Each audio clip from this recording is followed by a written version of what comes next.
자, 본주아리랑 볼게요. 이씨의 사촌이 되지 말고 민씨의 팔촌이 되려무나. 여러분, 사촌이 있고 팔촌이 있어요. 이제 사촌이 좀 더 가까운 친척이고 팔촌은 먼 친척이죠. 그런데 이씨의 사촌보다 민씨의 팔촌이 더 좋다는 얘기거든요. 이씨가 의미하는 건 왕조, 조선 왕조의 그 왕족이죠. 그 왕들이 다 이씨죠. 이성계 후손이니까.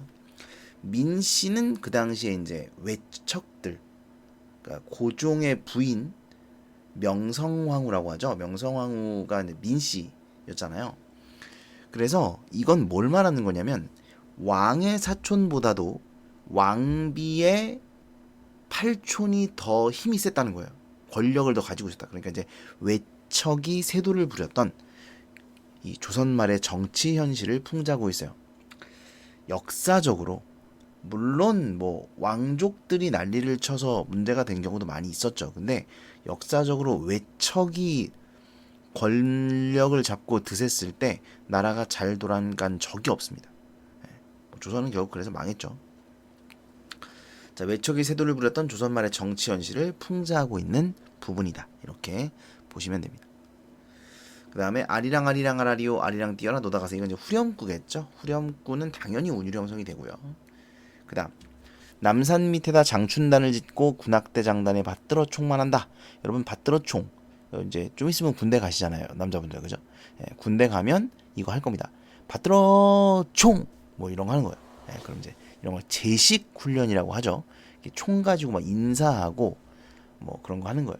그 북한에서 하는 거 많이 보셨죠? 북한 TV 같은 거 보면 이렇게 애들이 막 이렇게 탱크 막 몰고 그 옆에 군인들이 막 엄청 많이 이렇게 막 도열에 서 있잖아요. 막 김정은이 앞에서 막 이렇게 인사하고 있고 군인들이 막 척척척척 걸어가면서 막 인사하고 막 그런 거예요. 그런 거 이제 제식 훈련이라고 하죠. 우리나라도 그런 거 합니다. 네. 걔네처럼 이상하게 하진 않지만 아무튼 받들어 총만 한다. 이게 뭐냐면 원래 총이 있으면 쏴야 되잖아요. 사격 훈련을 해야 되는데 돈이 없어. 총알을 살 돈이 없는 거예요. 그래서 돈이 없어가지고 사격 훈련을 못 하고 제식 훈련만 하고 있다 이거예요. 그걸 풍자하고 있는 거예요. 실제로 뭐 그랬나 보죠. 그래서 그런 군대를 풍자하고 있는 그런 부분이에요. 그 다음에 오연으로 가면 밭은 헐려서 신장로가 되고 집은 헐려서 정거장이 되네. 자, 여러분 보시면 이 1년과 2년은 조선 말이에요. 조선 말기의 상황을 표현하고 있는데 여러분 신장로가 깔렸다. 뭐예요? 일제강점기거든요. 그래서 이제 이 3, 4년 지나면서 아마 시간이 지나서 이제 일제강점기가 됐나 봐요. 밭은 헐려서 신장로가 되고 집은 헐려서 정거장이 된다. 이게 그러니까 이 사람들이 사는 터전이에요. 밭과 집은 터전이죠. 근데 그 터전을 뺏어가지고 거기다가 길을 깔고 정거장을 만든다는 거예요. 그러니까 뭐야? 삶의 터전을 잃어버리는 거죠. 일제 때문에. 일제는 뭐 자기들의 어떤 그런 뭐 계획이 있겠죠. 그러니까 이제 보통 우리가 얘기하는 게 조선의 군수 물자를 이제 만주 쪽으로 실어 나르기 위해서 길을 닫고 뭐 철로도 깔고 했던 거죠. 뭐 그런 일제 횡포로 삶의 터전을 잃어버리는 백성들의 처지, 이것을 드러내고 있는 것이죠.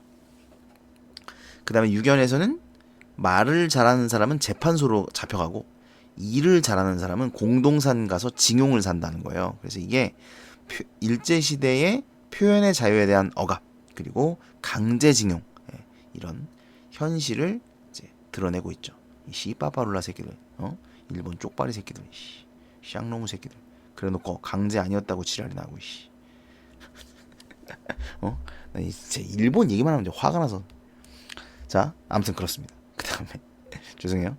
그 다음 보시면 자 이제 7, 8년이 또 날아갔고 10연 나를 버리고 가시는 님은 심리도 못 가서 발병된다. 여러분 이 구절은 아시죠? 이거 원래 아리랑, 이 아리랑이 되게 여러 개의 아리랑이 있죠. 밀양 아리랑도 있고 뭐 정선 아리랑도 있고 되게 여러 가지의 아리랑이 있어서 우리가 이제 그냥 부르는 아리랑 거기에는 이제 이 구절이 나옵니다.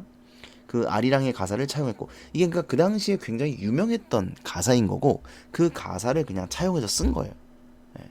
뭐 다른 이유는 없어요. 그냥 민중들에게 익숙한 그런 가사를 그냥 차용해서 쓴 겁니다. 그 다음에 11년 풍년이 왔다네 풍년이 와요. 삼천리강산에 풍년이 와요. 이거는 진짜로 풍년이 왔다기보다 풍년이 오기를 바라는 것이라고 볼 수가 있죠. 화자의 소망이 드러나 있다. 이렇게 볼 수가 있고요.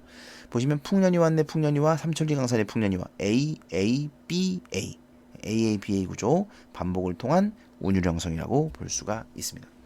그 다음에 여러분 그 민요의 특징 중에 하나가 뭐냐면 보시면 이 지금 내용이 특히 시변을 보면 연결이 안 되죠. 갑자기 이 얘기하다가 갑자기 나를 버리고 가시는 님이요?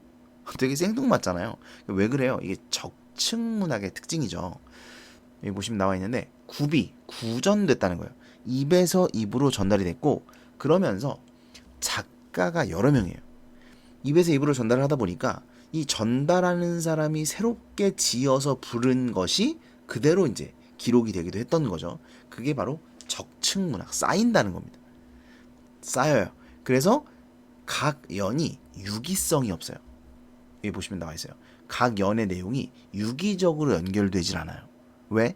여러 명이 지었기 때문이에요. 한 명이 지은 게 아니라 여러 명이 오랜 세월 동안 이게 입에서 입으로 이렇게 부르면서 전해지면서 그렇게 창작이 되다 보니까 유기적으로 연결이 안 되고 뭐 앞뒤 내용이 안 맞는 경우도 굉장히 많다는 거죠. 뭐 지금 보시면 아시겠죠? 네. 그런 특징이 있습니다. 자, 갈래는 민요예요. 그래서 성격은 현실 비판하고 있죠. 풍자, 뭐 현실 비판이랑 유사하죠. 적층구비 말씀드렸죠. 입에서 입으로 전달, 적층은 쌓인다. 계속해서 이제 여러 노래 부르는 사람들이 창작을 추가로 한다는 거예요. 그게 적층이에요. 그다음에 주제는 현실에 대한 비판 그리고 백성들의 애환, 삶의 애환을 드러내고 있다. 특징 삼음보인데 이게 왜 삼음보냐? 이 씨의 사촌이 되지 말고 민 씨의 팔촌이 되려무나 뭐 이런 거죠. 네. 민요적 율격이라고 합니다. 삼음보의 율격을 보이고 있다. 반복, 대꾸. 뭐 반복은 일단 후렴도 반복이 되고요. 그죠? 아까 AABA에서도 반복이 사용되고 있고 대꾸법 요런 거 대꾸예요. 이 씨의 사촌이 되지 말고 민 씨의 팔촌이 되려무나 요게 이제 대꾸가 되죠. 이것도 대꾸예요. 밭은 헐려 신장로 되고 집은 헐려 정거장 되네. 이것도 대꾸죠. 맑게 나는 놈 재판소 가고 읽게 나는 놈 공동상 간다. 뭐 이런 거 다 대꾸입니다. 그래서 대꾸법이 사용되고 있고요. 일상적인 용어를 사용했다는 것도 뭐 그렇고요. 일상적으로 다 쓰이는 말들이고 직설적 표현. 그러니까 뭔가를 돌려서 말하거나 이런 느낌보다는 자기가 하고 싶은 얘기를 직설적으로 그냥 드러낸다는 건데 예를 들면 이제 이런 부분이죠.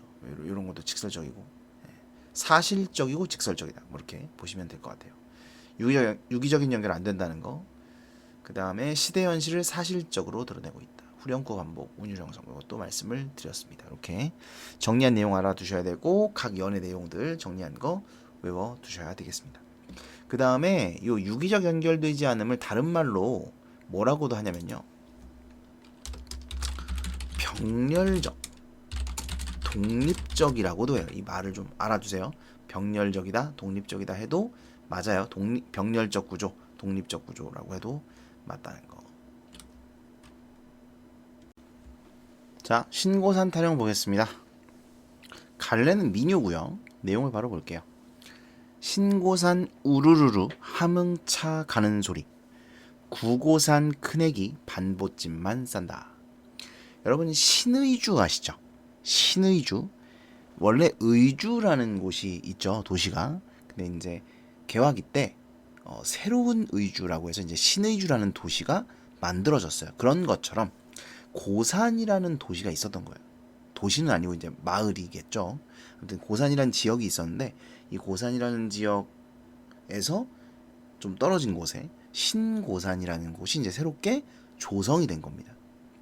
신고산이에요. 신고산. 그래서 여기 보면 이게 이제 그 큰애기가 반보찜을 싸는 게 먹고 살기가 힘들어서 뭐 빚도 있고 막 그래가지고 이제 도시로 떠나는 겁니다. 도시로 떠나는 거. 그래서 농촌이 피폐화되고 있는 그리고 이제 먹고 살기가 힘들어서 유랑하게 되는 우리 민족의 모습을 그리고 있는 뭐 그런 부분이에요.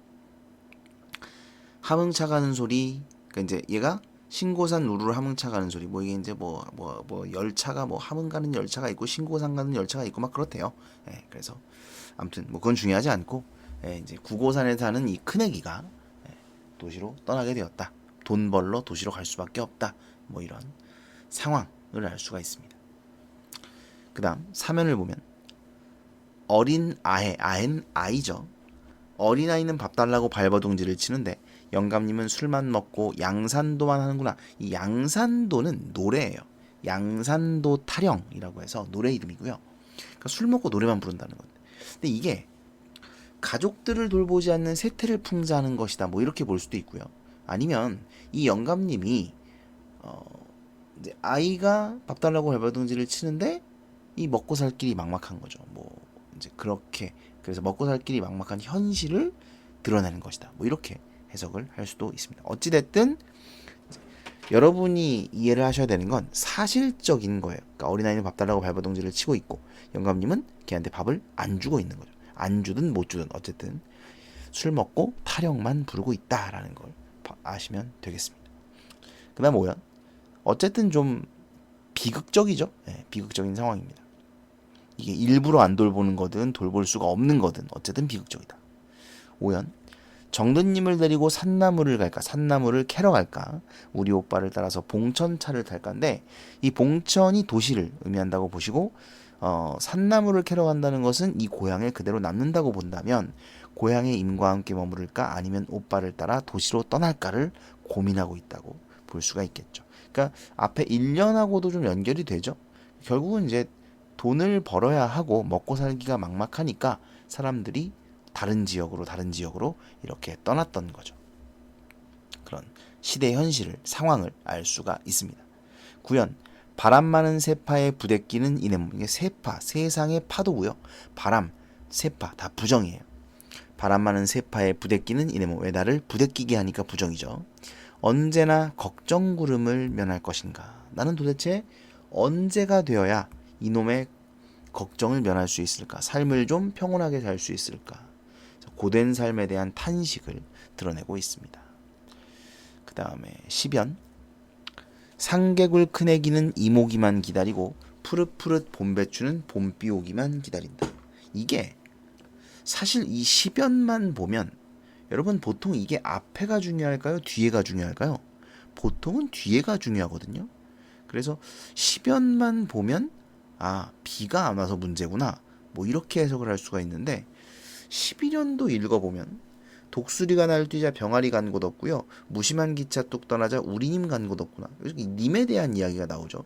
12연에서도 임에 대한 이야기가 나와요. 그래서 10연이 비얘기가 아니라 임에 대한 이야기인가? 뭐 이렇게 생각을 할 수도 있고요. 할 수도 있고 아니면 원래 이 민요라는 건 적층문학이죠. 한 사람이 지은 게 아니라 오랜 세월에 걸쳐 여러 사람이 지은 거란 말이야. 그러니까 누군가가 10연까지를 지어놨어. 근데 이걸 지은 사람은 봄비를 기다린다는 얘기를 하려고 한 건데 나중에 이걸 누가 듣고 11연을 지은 건데 10연에서 봄비 얘기를 따온 게 아니라 임의 얘기를 따와서 임에 대한 이야기를 추가해서 지었다. 물론 이건 뇌피셜이에요. 그럴 수도 있지 않냐고. 만약에 그럴 수도 있다는 거예요. 아시겠죠? 그러니까 뭐 이걸 알고 있으란 얘기는 아니고요. 이게 바로 적층문학의 특징이라는 겁니다. 그래서 몰라요. 이게 어떤 건지. 이걸 정확하게 알 수는 없습니다. 오랜 세월에 걸쳐서 많은 사람들이 건드리고 많은 사람들의 입을 타서 지은 거기 때문에 정확히 어떤 의미인지는 알 수가 없지만 그래서 사실 학교 필기를 그냥 외우시는 게 제일 좋고요.